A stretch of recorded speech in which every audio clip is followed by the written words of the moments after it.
upgrade. So we're going to find the area between these curves, and we're going to do it two different ways. We're going to do it with respect to x and with respect to y, which a lot of times you can do it both directions. So if you're trying to do it with respect to y, or let's do it x first. Notice that these are both solved for these two equations, or all three of them I should say, are all solved for y. So if you wanted to find the area, you have to break it up.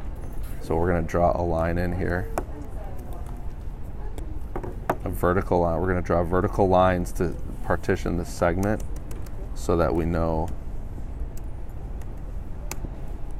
what we're doing. So I draw a line right there, and I can see my first section is going to be this section, and that section, the integral of that section, it goes, notice, from 0 to 1.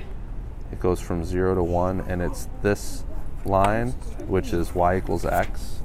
So I just put x here, right? That's minus that line there, which is x squared over 4. And I'm doing that with respect to x. That's the first section. And the second section is going to be from 0 to 1. Whoops, let me change the color on that real quick. It's going to be from, it's right in there. So it's from 0 to 1. I didn't see this boy. Do it like this. We'll call it orange. So the other section, I'm going to add the integral from 1 to 2 of what's the top function there? 1. Right, so 1 minus top minus bottom. 1 minus x squared over 4 with respect to x. Okay, and then just do the math. I'll do that. I'll wave my hands over that real quick and keep the work. So again, the answer is 5, 6, but I'm not gonna, I'll leave the work there. You can go ahead and look through it. Now let's do it the other way.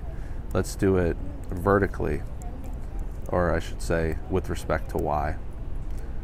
So if I do it with respect to y, it actually is going to be a little bit easier because I'm not going to have two integrals, because if I'm looking at it like this, here's one of them, and here's the other one, and all I'm doing is integrating it from 0 to 1.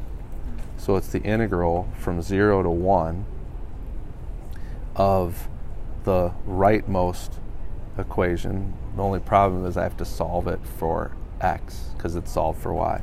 So let's do that. Solving it for x is going to give me 2 square roots of y equals x. And now it's not plus or minus because notice this is only the right half of that, right? It's not the full thing. It's not like the full parabola that I'm looking at. I'm only going from 0 to 1. So I don't have to worry about the negative portion of that. So that's the right one. So it's 2 root y minus, and then this is the left function, right, which is just y dy. So that's your equation. That's your integral. Do you understand that? You see where that came from? So it's actually easier, but it took a little bit of thought and a little bit of manipulation of that original equation. So again, I'll wave my hands over this, which as you can see also yields the same answer, which is 5, 6, which is pretty cool. So you could have done it either way. In fact, you can do it both ways and just check. Use it to check because that area should be the same whether you integrate it with respect to x or with respect to y.